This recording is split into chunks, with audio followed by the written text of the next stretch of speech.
Hello, everybody. My name is Benjamin Bloom. This is the Benjamin Bloom Football Show. And if you've come out from behind your sofas now, Nottingham Forest fans, in the latest of my season retrospectives, we're going to have a look at, as it says down there, Nottingham Forest's crazy collapse. What went wrong? Hopefully, if you're familiar with the channel, you will know that this will in no way be any kind of football bantery hit piece on Nottingham Forest. That is not the aim of the channel.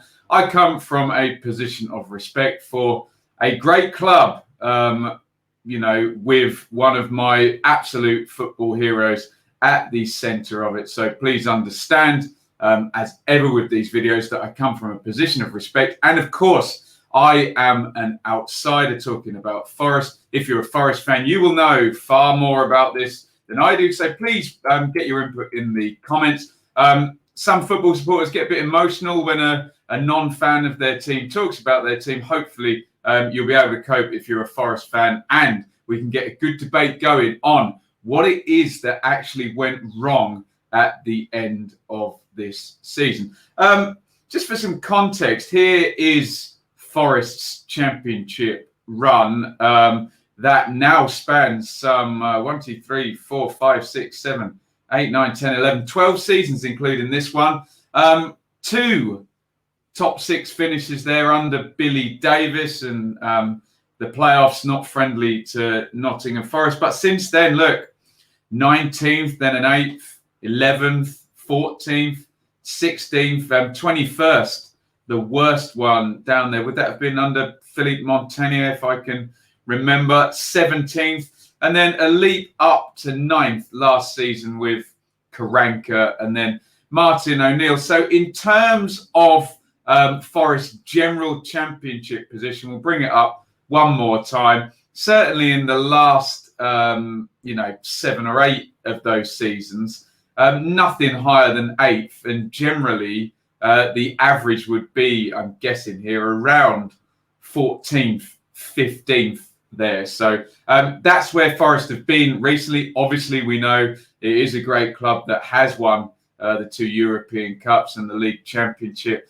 So expectations and maybe that ghost of Brian Clough still there. And as you'd imagine, in trying to replicate what Mr. Clough did, they've gone through a hell of a lot of managers. As I said, Billy Davis, 2 playoff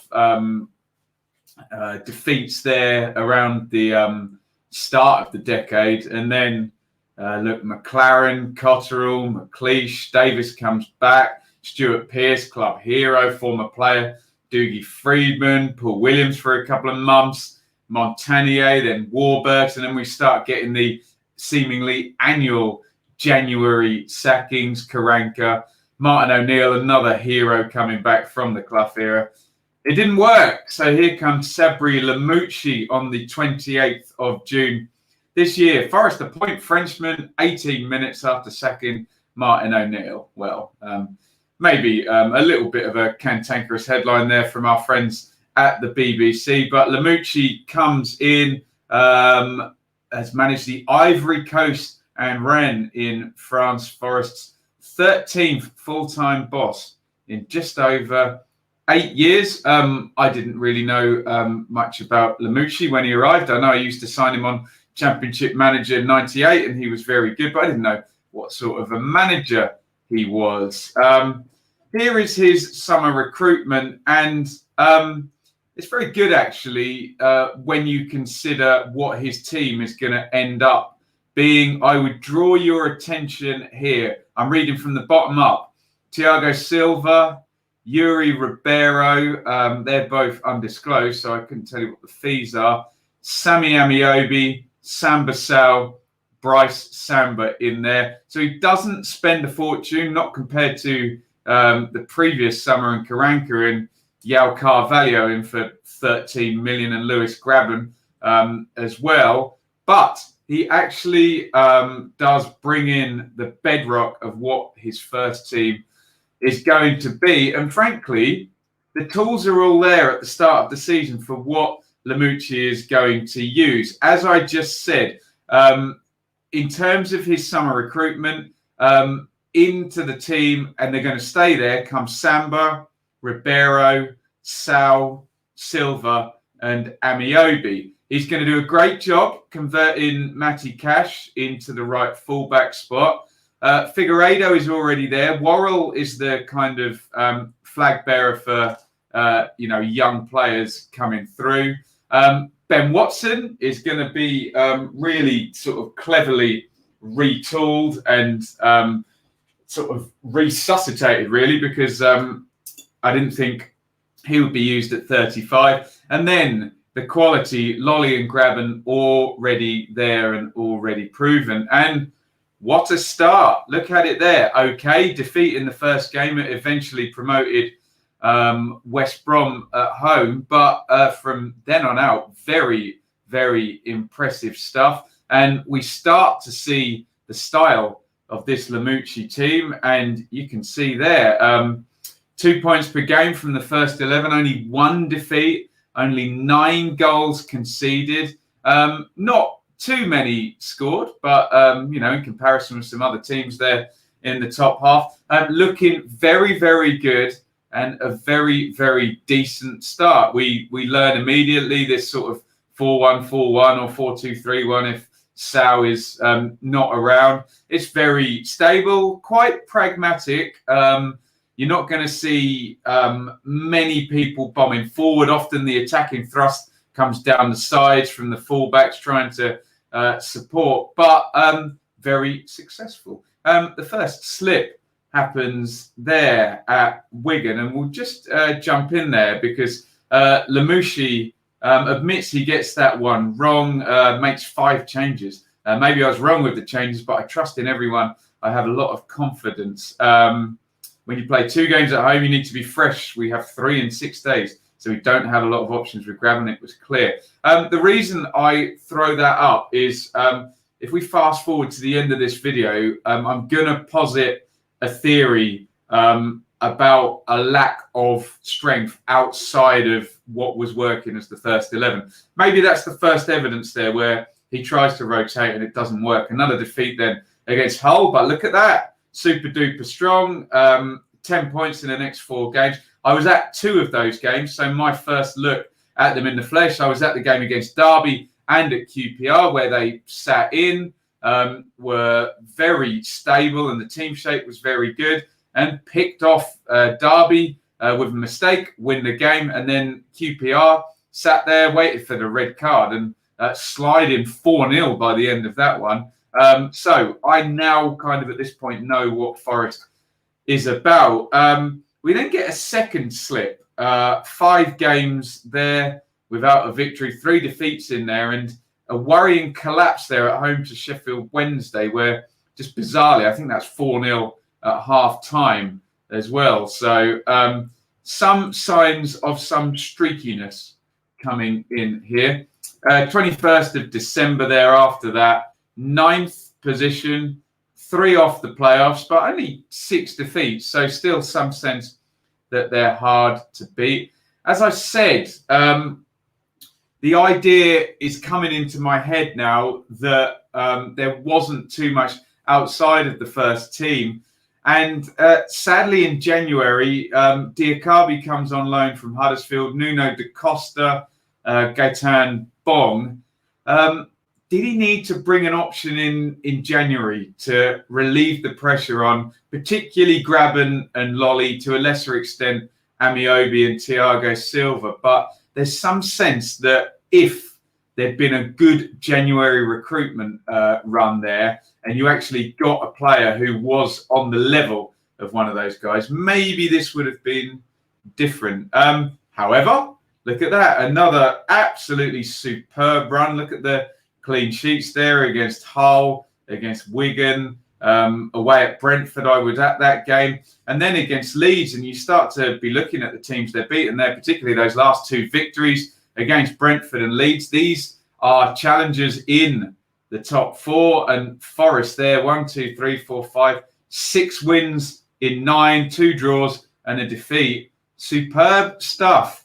4th position, 2 points off the top and off West Brom, and looking good, but streaky still. Remember, this 4th position is not built on very, very steady, lose one, steady, lose one. This is built on outstanding form for 6-7 games, then bad form for 3 or 4 games, then, and not much in between, which is a worry. And obviously we'll revisit at the end here. The results up to lockdown, again, not great there, but not many defeats and a good away win, a signature Lamouchi win, really, a 1-0 away there at Cardiff. We go into lockdown and then out of Project Restart, 7 points in the first 3 games, and they did lead in that game at Sheffield Wednesday, but good victories there against Huddersfield and Bristol City, and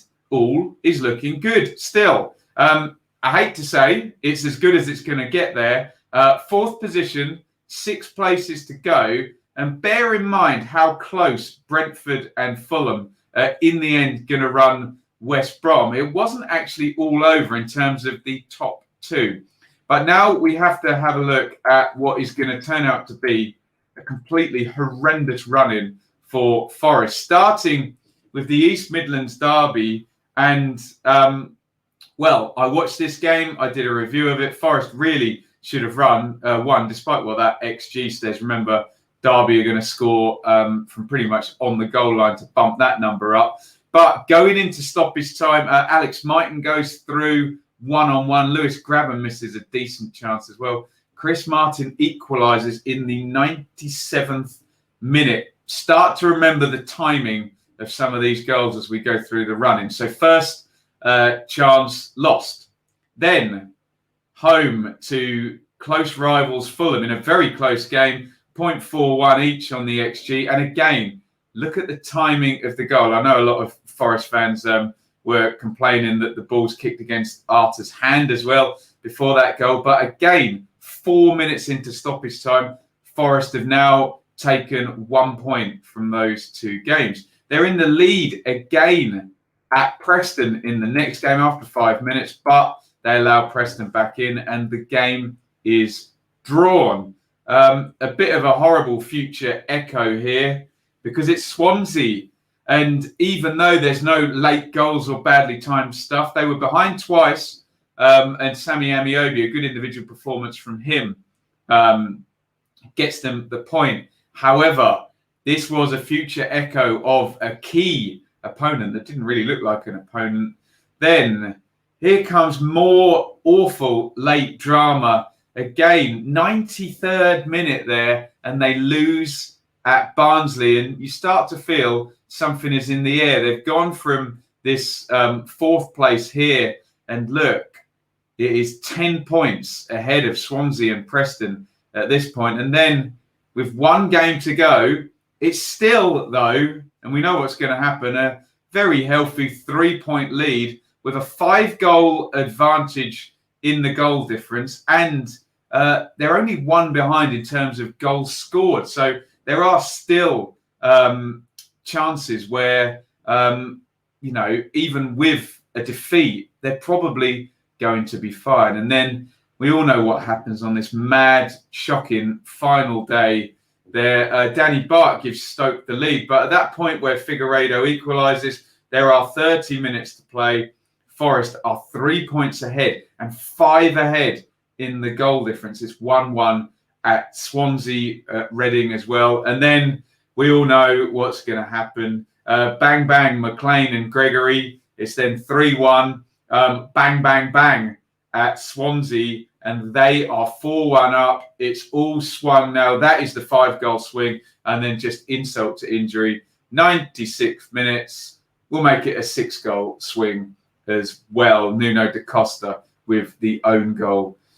On 96 minutes, and Forest from here, 6 games out, probably my favourites for the playoff as well, considering how solid they are, have gone from 4th spot and 10 ahead of 8th place Swansea to 7th spot and 1 goal behind now 6th place Swansea. So look, incredible swing. I am going to pop up some theories now. I'd love your comments on each of these, or whether you think it's a compounding of all of these things. But here are just some theories. The first one at the top: style means streaks. What do I mean by that? Well, by definition, Forest were 4-1-4-1 or 4-2-3-1. They sat behind the ball and they relied on quality, particularly from Grabban and Lolly, and solidity to win games. I think that tactic, particularly without bench options that we'll talk about, lends itself to streaks. Am I barking up the right tree? When you're in the mode and your high quality players are scoring goals and scoring low percentage chances, and you're not conceding, no one's banging in the 25-yarders because you're solid, you're winning. But can you turn a game when you're not playing well, playing that style? Perhaps the theory would say that if you do get the goal, you're likely to win, but if you go behind, you're likely to lose, and that makes you streaky. What do you think? Second, lack of bench strength. We said right from the word go, he had his team and nothing really changed. So when Forest were in games and they were tight, did they have anyone that they could bring in and change the game? I don't think they did. And I think behind Grabban and Lolly as the match winners, they went for Da Costa and Diakabi. Did those guys have an influence? No, they didn't. Is the lack of strength on the bench what hindered Forest in the second half of the season? Regression to the mean, number 3. Was Sabri Lamouchi actually doing a very good job here? We've seen Forest's finishes and averaging around sort of 14th, 15th place over the last 7 or 8 years. We've just won 8th place in there. Is 7th place actually a good finish? And Forest just slowed down and regressed to the mean by the end of the season. And is this a 2 or 3 year contract and project for Lamouchi, where they will now, if they improve next season, where they will finish in the playoffs by definition, because there is nothing else above them other than the playoffs? Did they just go to where they should have finished all along, even in the most strange and freakish of ways? Number 4, a psychological collapse. Was there? We've looked at those run-ins. Huge late goal, 97th minute against Derby, 93rd minute. And then obviously in the last game, there was some kind of collapse. I thought I saw the mother of all psychological collapses with Leeds last season, losing those big home games against Norwich and Sheffield United, inexplicably against Wigan, and then losing in the playoffs to Derby, having been 2 goals ahead with pretty much 46 minutes of the tie to go. Did Forest just collapse psychologically, particularly in that last game? Or was it just sheer bad luck? In those last 6 games, it did seem that everything just went against Forest. We can chart it. 97th minute equaliser from Chris Martin. Arta, could it have been handball on another day and you lose to a direct rival? Not beating Swansea in respects of your direct rival could have put them to bed with a victory there. 93rd minute defeat against Barnsley, and then the crazy last day.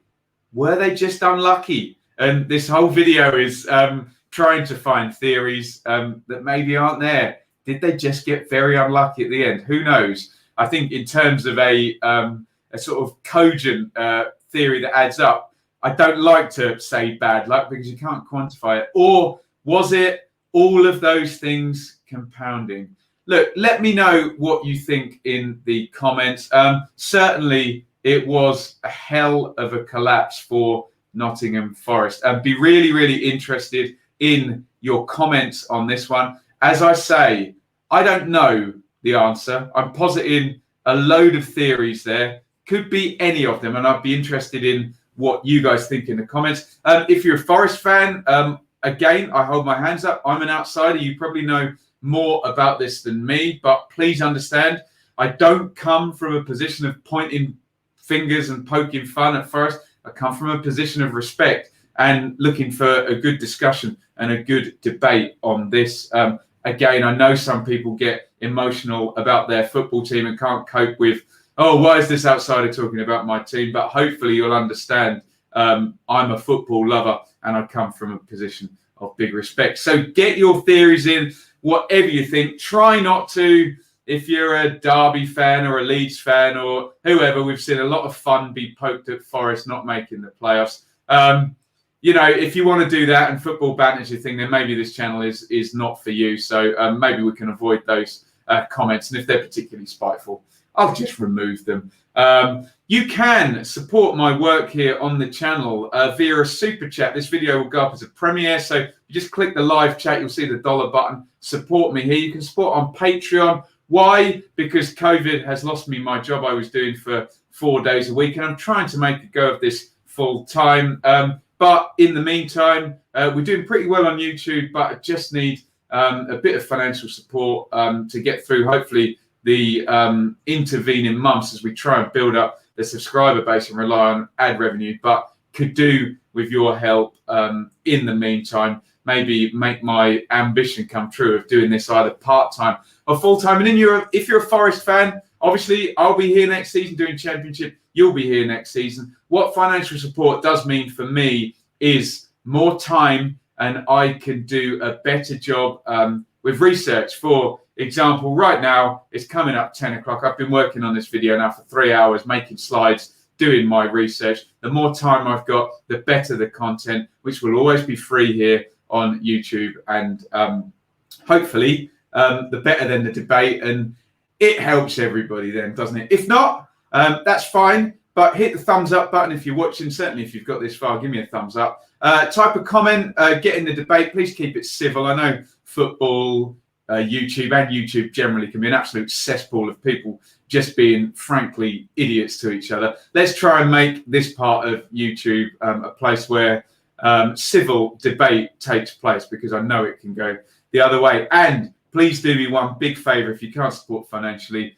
We've gone over 10,000, I think 10,700 subscribers now. It's going really well. We need to grow that number maybe 2 or 3 times before I can even think about making any kind of part-time or full-time limit. So please hit that subscribe button, especially if you're a Forest fan, because we're both going to be here next season. Get your comments in. What happens next? I hear people saying, will Lamouchi be sacked? Look, nothing would surprise me at Forest. There's been some surprise sackings there. I would have him there next season, give him 2-3 years, because, again, looking at those Forest finishes over the past 10, 11 years, this was actually a good one in the bigger picture. And again, 1 place improvement and they're in the playoffs. But get your opinion in the comments. We value it greatly. And that is my thoughts on Nottingham Forest's crazy collapse. What went wrong? Thank you for watching. See you soon. Hope it wasn't too painful if you're a Forest fan. Over and out.